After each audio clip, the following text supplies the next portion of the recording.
Hello students, बेटा मैं आज से तुम्हें एनसीईआरटी का जो चैप्टर नंबर 3 है जिसका नाम है motion in a straight line, इसके एनसीईआरटी के क्वेश्चंस करवाऊंगा।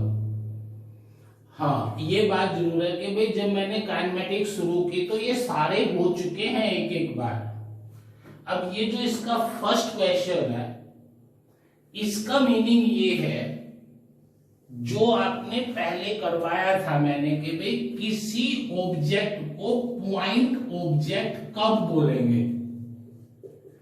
Y a object is named as point object या डिफाइन द पॉइंट ऑब्जेक्ट। तो हमने डेफिनेशन हम कर चुके बेटा, प्रीवियस वीडियो देख लेना। A object which have no length, breadth or height means negligible dimension.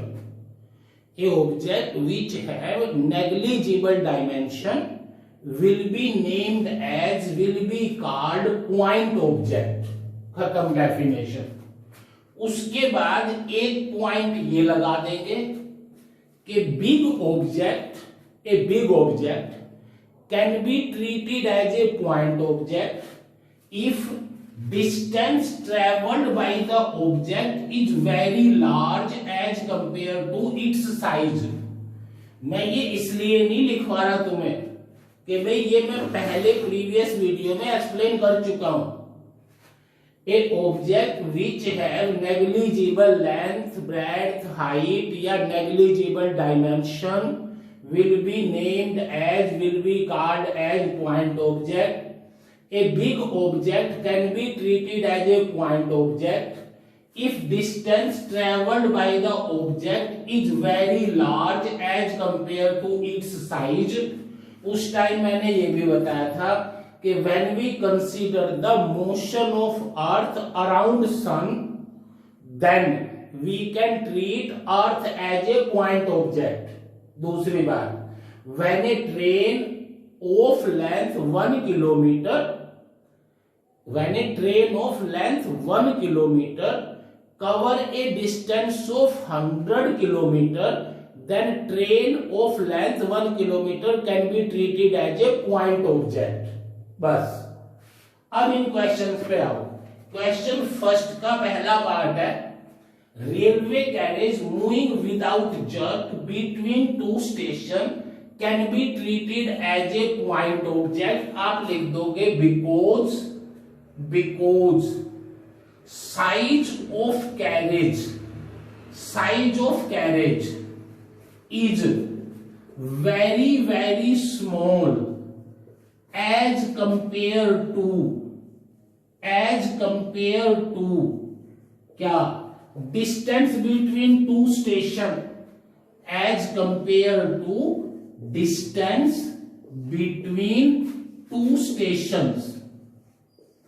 दो स्टेशन के बीच के डिस्टेंस के मुकाबले हमारा एक रेलवे कैरेज बहुत छोटा है, इसलिए railway carriage can be treated as a point object.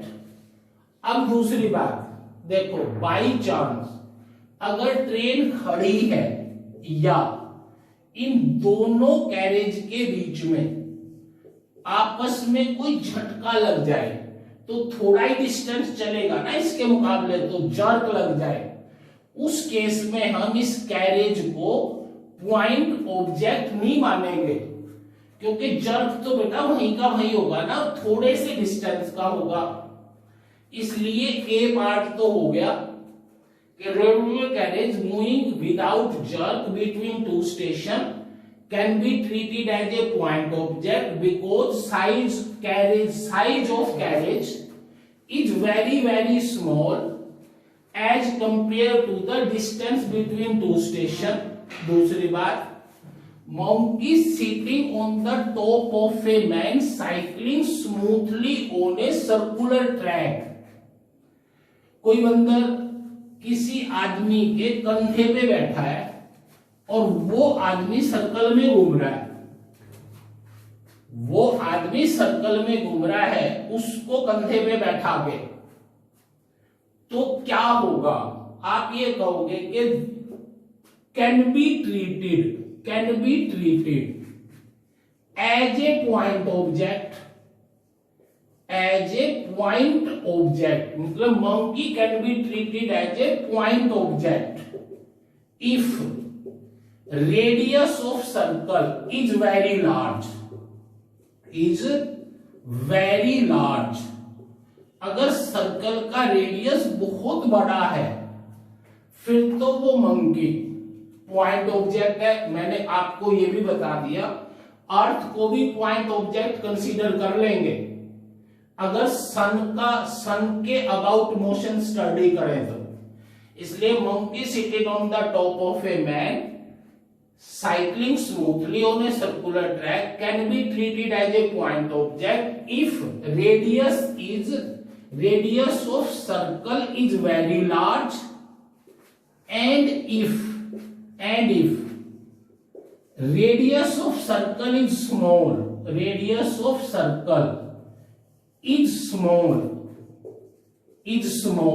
then monkey cannot be treated as a point object। फिर हम उसको पॉइंट ऑब्जेक्ट नहीं मानेंगे, can't be treated as a point object। कब? जब रेडियस का सर्कल का रेडियस छोटा हो तो। बेटा ये दोनों हो गए। अब थर्ड पे आओ। Spinning cricket ball turn sharply on hitting the ground. अब ध्यान से सुनो, मैं सारी चीजें बताता जा रहा हूं। अगर कोई ये कह दे कि भाई cricket ball throne by A thrower, मतलब फास्ट बॉलर या spinner, then distance traveled by the cricket ball is large as compared to its size, then this can be treated as a point object। पर इस case में तो उसने सिर्फ ये कहा है कि ये बॉल यहां पे हिट की और स्पिन हो गई। तो बेटा इतनी स्पिन नहीं होती कोई भी चीज कि उस स्पिन का डिस्टेंस इसके साइज के मुकाबले बहुत ज्यादा ले सके। इसलिए दो बातें हो गई जो बुक वाले ने नहीं दी।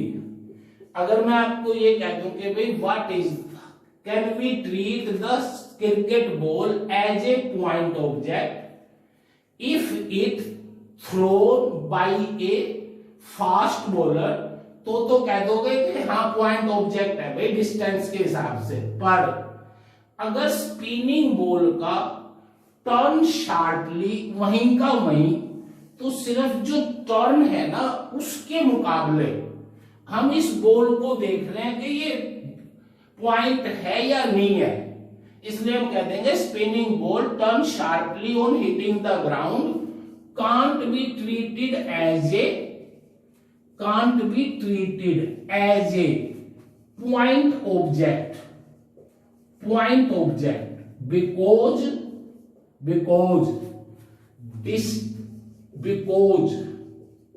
distance by which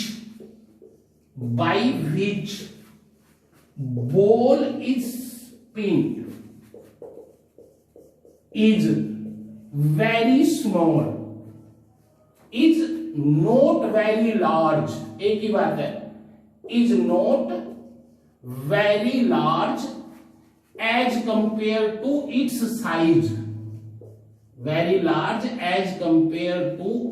size, बेटा थर्ड, अगर हमारी टेबल पे कोई बीकर रखा है और वो नीचे गिर जाए, अब बीकर का साइज इतना, टेबल भी कोई ऐसी थोड़ी कि भाई कई किलोमीटर लंबी है, then we treat that tumbling the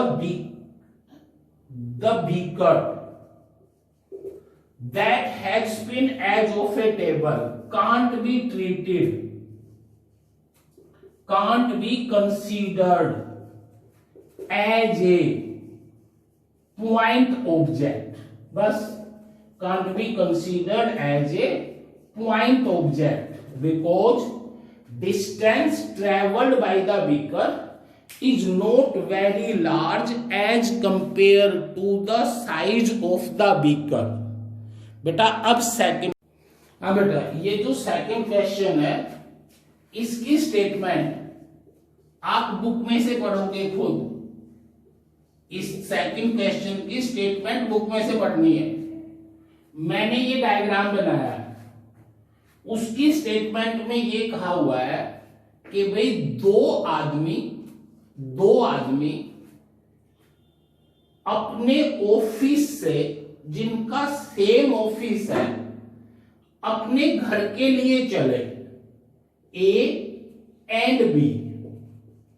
दो आदमी हैं ए और बी, वो एक ऑफिस से अपने घर के लिए चले तो उनके मोशन का ग्राफ बना दिया। उनके मोशन का ये ग्राफ बना दिया कि ए का तो ये ग्राफ है, किसके बीच में, पोजीशन और टाइम। एक्स एक्सिस के अलोंग टाइम ले लिया, that is called time axis. Y axis के अलोंग पोजीशन ले ली, that is called position axis. और ये ग्राफ बना दिए, दोनों का ऑफिस ये है।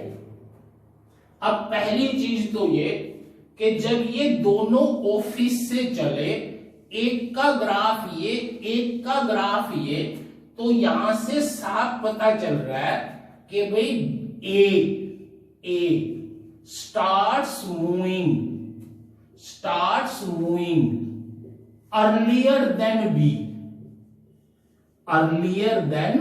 बी, या B starts moving later than A. क्योंकि देख इसका मोशन यहां से स्टार्ट हो गया टाइम का, बी का यहां से स्टार्ट हुआ, तो इतने टाइम तक बी ऑफिस में ही टिका रहा। इसलिए ये आपको देखना है वो क्या पूछ रहा है। मैंने आपको ये बता दिया कि भाई इसका मतलब ये हुआ ए पहले स्टार्ट हुआ बी से, या बी ने मोशन ए के बाद शुरू किया लेटर देन ए। एक ही बात होगी दोनों। अब दूसरी बात, किसका घर ज्यादा दूर है। देख ए तो यहां से चला, इस टाइम पे ये अपने पी पे पहुंच गया, पी उसका हाउस है, और बी यहां पे गया तो बी इसका है। इसका मतलब house of A is nearer than B, या एक ही बात है, B house of B is away than A. Third कौन जल्दी पहुंचा घर पे, तो अगर ये टाइम देखें तो इसी टाइम पे ए बी पे गया, इसी टाइम पे बी क्यू पे गया, तो दे रीच देयर हाउसेस क्या, at same time. They reach their house at same time पे गए। थर्ड फोर्थ किसकी स्पीड ज्यादा है। स्पीड तो आपको पता है ना कि भाई यहां से स्लोप से निकाली जा सकती है, एक बात। या दूसरी ये भी है कि भाई बी का घर भी दूर है, बी चला भी बाद में, और फिर भी दोनों एक ही टाइम पे अपने घर पहुंच गए। इसका मतलब speed of B is more than the speed of A. उसके बाद आप ये देख लेना कि भाई बुक में उसने कौन कौन सी बातें कैसे पूछी हैं। मैंने आपको ये सारा एक्सप्लेन कर दिया। अब हम करेंगे इससे। हाँ बेटा नेक्स्ट क्वेश्चन देखो पहले तो मैं आपको ये करवाऊंगा जो इसने पूछा हुआ है। भाई एक लेडी अपने घर से 9 बजे सुबह निकली, 9 AM, 5 किलोमीटर की स्पीड से on A state road to her office 2.5 kilometre away. इसका मतलब उसकी भाई होम टू ऑफिस उसकी स्पीड क्या है, speed 5 kilometre per hour. Distance कितना है, डिस्टेंस 2.5 किलोमीटर। तो बेटा टाइम कितना आएगा, टाइम डिस्टेंस बाय स्पीड मतलब 5, हाफ एन आवर या वी कैन से 30 मिनट। भाई 9:30 बजे वो वहां ऑफिस पे पहुंच गई। अब उसने कहा मैं इसका ग्राफ बनाओ, तो हमने वाई एक्सिस के अलोंग ले ली position axis, position axis that is X. X axis के अलोंग ले ली टाइम एक्सिस, टाइम, ये एक्स एक्सिस है, टाइम ले लिया। यहां ये पॉइंट ले लिया 9 AM और ये उसका घर ले लिया हमने।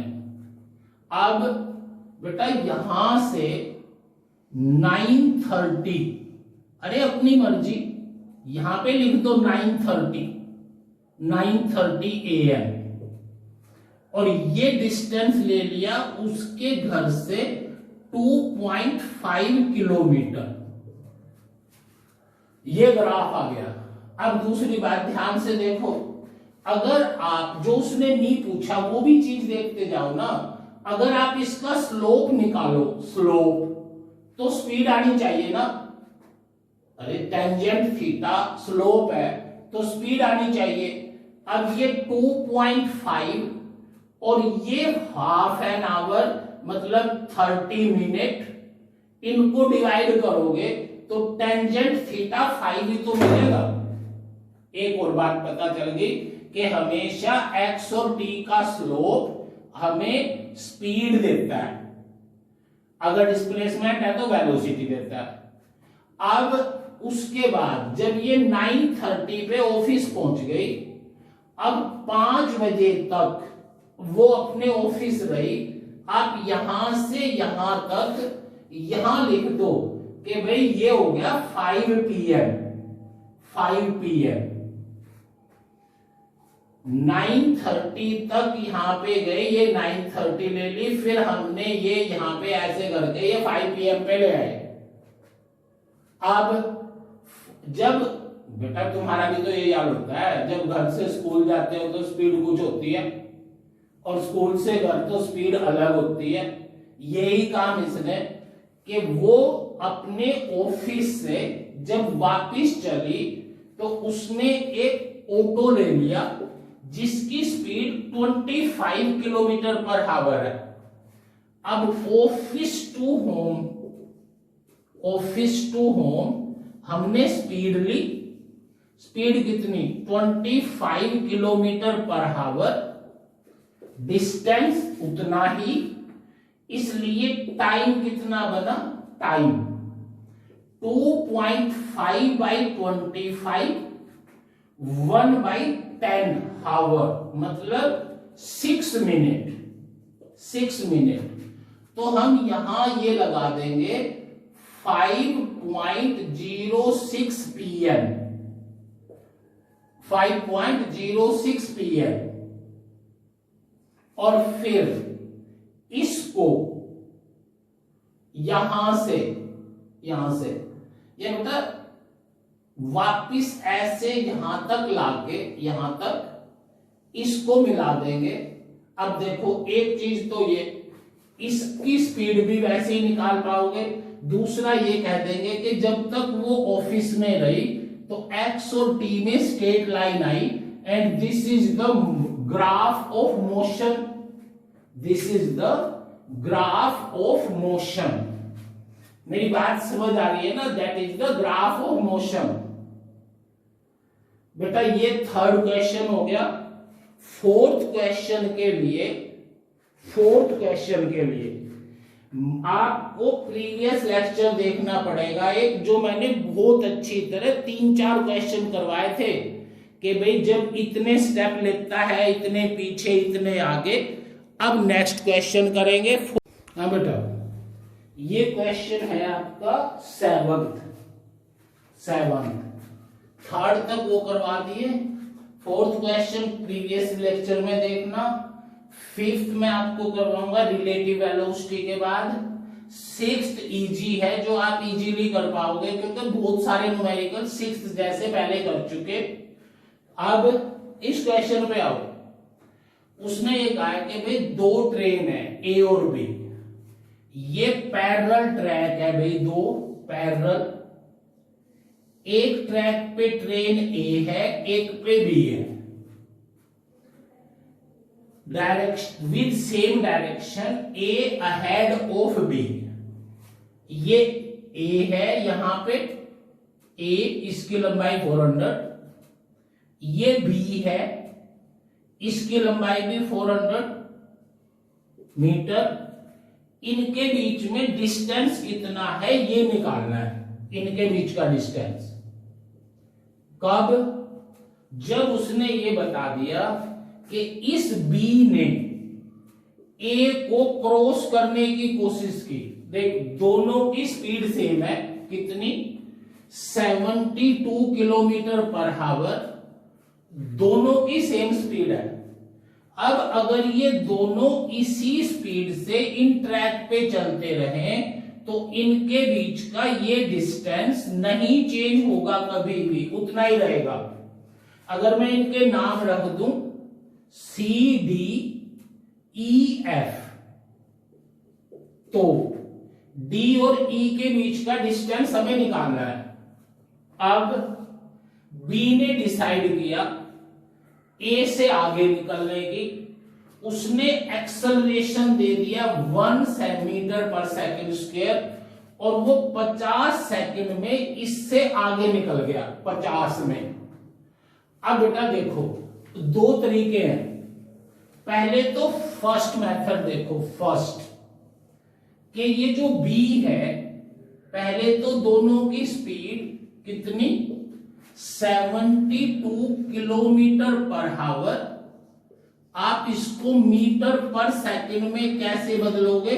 मैंने बताया हुआ है 5/18 की प्रोडक्ट कर दो। 5/18 कैसे बना? 1000 किलोमीटर को मीटर में और 60 इंटू 60, ये आ जाएगा 5/18 की प्रोडक्ट की 4। इसकी वेलोसिटी हो गई 20 मीटर पर सेकेंड। दोनों की वेलोसिटी 20 मीटर पर सेकेंड है। अब डिस्टेंस ट्रेवल्ड बाई बी ने कितना डिस्टेंस चला? भाई आप बताओ खुद। हम s equal to u t plus half a t square से निकाल सकते हैं। s u t 50 plus half a 1 t square 50 का स्क्वेयर, ये आपका बन गया 1000 प्लस 250 का स्क्वायर। 2 से ये कैंसिल, 2250 मीटर। ये डिस्टेंस ट्रेवल्ड बाय बी हो गया बेटा। कितना? 50 सेकंड का। कब? जब एक्सेलरेशन 1 मीटर पर सेकंड स्क्वायर है। अब इतने ही टाइम में ए का डिस्टेंस कितना होगा? इतने ही टाइम में डिस्टेंस ऑफ ए। अब ए की स्पीड तो कांस्टेंट है भाई 20, ए का डिस्टेंस हो गया 1000।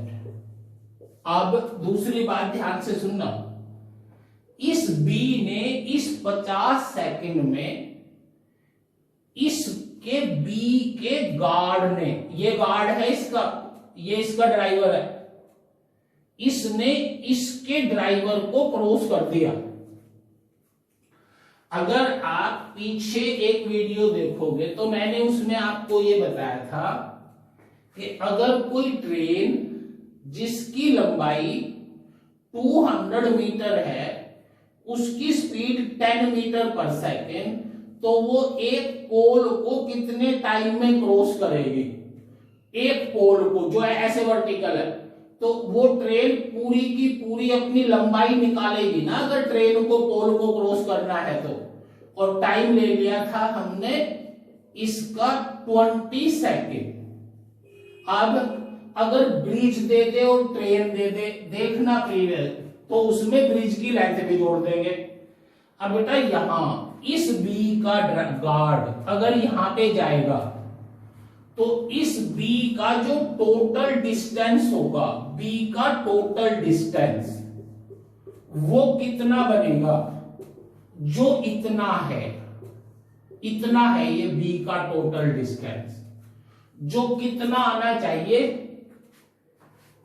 इनके बीच का डिस्टेंस डीएफ प्लस इसकी लंबाई, वो भी तो निकालनी है ना उसे, प्लस इसकी लंबाई प्लस वो डिस्टेंस जो इसने चला 50 में, वो 1000 है। एक बार और सुनो, जब ये बी का गार्ड, इस बी का गार्ड इस ए के ड्राइवर को क्रॉस कर देगा, तो 50 में जितना ये चली, एक तो वो डिस्टेंस चल दिया, एक अपनी लेंथ, एक इसकी लेंथ, दोनों क्रॉस कर दी, तभी तो ये यहां पे पहुंच पाएगा। और दूसरा ये, सॉरी चौथा ये, तो भाई ये तो ये हो गया, एक इसकी लेंथ होगी, एक इसकी लेंथ होगी, और एक ये इसका डिस्टेंस हो गया। तो यहां से हमने इसका डीएफ निकाल दिया। डीएफ कितना? 1250 minus 8, 450 metre.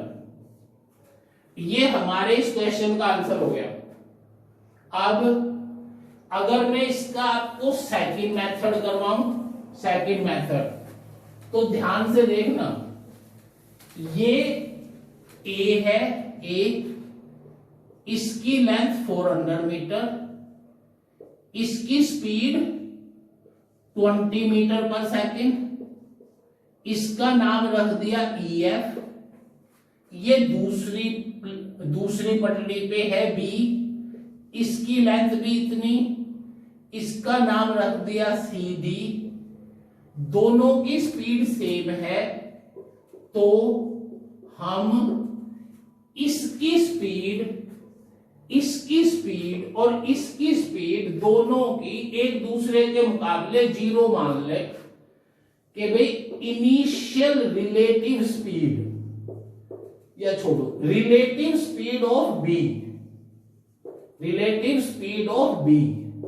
With respect to A is 0, speed 0, क्योंकि इसकी स्पीड भी सेम है, इसकी भी यही है। तो बी का डिस्टेंस निकाला, ut plus half AT², ut 0 half A1 T², T कितना? 50, ये बन गया 1250 मीटर। ये डिस्टेंस आ गया जो बी ने चला, ए को रेस्ट पे कंसीडर करके और बी को भी रेस्ट पे कंसीडर करके।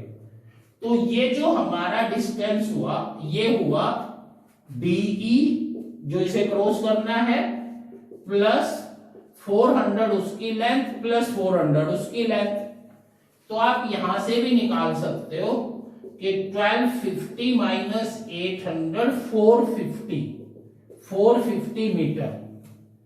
अब कल से है ना, मैं आपको ये कहूंगा कि भाई आप इसकी एनसीईआरटी की बुक्स लेके बैठना, और मैं स्टेटमेंट ना लिख के, क्योंकि हर बुक में एनसीईआरटी के क्वेश्चन तो वही है, और उन्हें स्टार्ट करवाऊंगा आपको। थैंक यू बेटा।